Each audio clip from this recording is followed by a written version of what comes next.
بسم اللہ الرحمن الرحیم۔ السلام علیکم ڈیئر اسٹوڈنٹس، ہم یونٹ نمبر 3 کے بارے میں پڑھ رہے ہیں۔ یونٹ نمبر 3 میں پہلے میں نے آپ لوگوں کو کچھ ٹاپکس بتائے تھے جس میں موومنٹ تھا، گروتھ تھے اور اس کے علاوہ فوڈ کے بارے میں ہم نے پڑھا تھا۔ تو یہ 3 چیزیں ہم نے پچھلے لیکچر میں پڑھی ہے۔ اس کے بعد آج والا ہمارا ٹاپک ہے وہ ہے ریسپائریشن، کہ ریسپائریشن کیا ہوتا ہے اور یہ مختلف آرگینزم میں کون کون سے طریقوں سے کیا جاتا ہے۔ اب سب سے پہلے ہم یہ پڑھیں گے کہ ریسپائریشن کیا ہے۔ ریسپائریشن کا مطلب یہ ہے کہ جس میں ایک آرگینزم آکسیجن کو لے لیتے ہیں اپنے باڈی کے اندر اور پھر وہاں سے کاربن ڈائی آکسائڈ کو ریلیز کر لیتا ہے، تو اس پروسیس کو بیسیکلی ہم ریسپائریشن کہتے ہیں۔ ریسپائریشن سیلز کے اندر ہوتا ہے، لیکن سیلز کے اندر اگر ریسپائریشن ہونا ہے اس نے تو اس کے لیے ضروری ہے کہ یہ ہماری جسم باہر سے آکسیجن لے لے اور پھر وہ آکسیجن ہمارے سیلز کے اندر پہنچ جاتا ہے اور وہاں پہ اپنا کام کر لیتا ہے، وہاں پہ ریسپائریشن والا پروسیس ہو جاتا ہے اور اس کے بعد اس کے نتیجے میں وہ کاربن ڈائی آکسائڈ پروڈیوس کر لیتا ہے اور وہی کاربن ڈائی آکسائڈ پھر ہم اپنے باڈی سے ریموو کر لیتے ہیں۔ مثال کے طور پر ہم نے جو خوراک کھایا ہے، فوڈ، اور آکسیجن ہم نے باہر سے لے لیا۔ میں نے بتا دیا نا کہ خوراک تو ہم نے کھا لیا اپنے منہ کے ذریعے، وہ ہمارے اسٹمک میں پہنچ گیا، لیکن اس کے مقابلے میں ہم نے آکسیجن کو اپنے نوز کے ذریعے لے لیا۔ خوراک کو ہم اپنے منہ کے ذریعے کھاتے ہیں، اسٹمک میں پہنچ جاتا ہے، وہ تو وہاں پہ پہنچ گیا، لیکن اس کے علاوہ ہم آکسیجن کو اپنے نوز کے ذریعے لے لیتے ہیں۔ تو جب یہ دونوں چیزیں ہم نے لے لیے تو یہ دونوں ایک دوسرے کے ساتھ مکس ہو جائیں گے اور بنا کے دے دیتا ہے کاربن ڈائی آکسائڈ۔ کاربن ڈائی آکسائڈ ایک گیس ہے جو کہ ہوا میں موجود ہے، وہ پروڈیوس کر لیتا ہے، ساتھ میں کچھ پانی بھی پروڈیوس کر لیتا ہے اور ساتھ میں انرجی پروڈیوس کر لیتے ہیں، ساتھ میں وہ انرجی پروڈیوس کر لیتا ہے۔ تو جو انرجی وہ پروڈیوس کر لیتا ہے، ان انرجی کے ذریعے پھر ہم مختلف قسم کے کام کر سکتے ہیں، ہم گھوم سکتے ہیں، ہم باتیں کر سکتے ہیں۔ تو ہم جو بھی کام کرتے ہیں وہ وہی انرجی کے ذریعے ہم کر سکتے ہیں۔ تو یہ تو میں نے آپ لوگوں کو ریسپائریشن کا ایک ری ایکشن لکھ دیا، لیکن یہ ری ایکشن آپ کے بک میں نہیں ہے، یہ میں نے صرف اسی وجہ سے لکھا تاکہ آپ لوگوں کو سمجھ میں آ جائے۔ تو میں دوبارہ بتا دیتا ہوں، ریسپائریشن کا مطلب یہ ہے کہ جس میں ہم آکسیجن کو اپنے باڈی کے اندر لے لیتے ہیں اور اپنے باڈی سے پھر کاربن ڈائی آکسائڈ کو باہر نکال دیتے ہیں، تو اس کو ہم ریسپائریشن کہتے ہیں۔ تو یہاں پہ مختلف آرگینزمز دیے گئے ہیں کہ مختلف آرگینزم موجود ہوتے ہیں اور وہ مختلف آرگینزم پھر مختلف طریقوں سے ریسپائریشن کرتے ہیں یا سانس لیتے ہیں، یا میں نے بتا دیا نا کہ آکسیجن کو لے لیتے ہیں اور کاربن ڈائی آکسائڈ کو نکال دیتے ہیں۔ تو مختلف آرگینزم مختلف طریقوں سے کرتے ہیں۔ سب سے پہلے یہاں پہ ہم بات کریں گے میملز کے حوالے سے، برڈز کے حوالے سے اور ریپٹائلز کے حوالے سے۔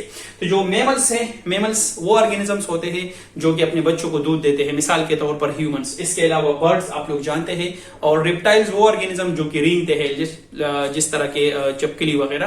تو ان آرگینزم میں کس طریقے سے آکسیجن باڈی کے اندر آتی ہے اور کس طریقے سے وہاں سے پھر باہر نکل جاتی ہے۔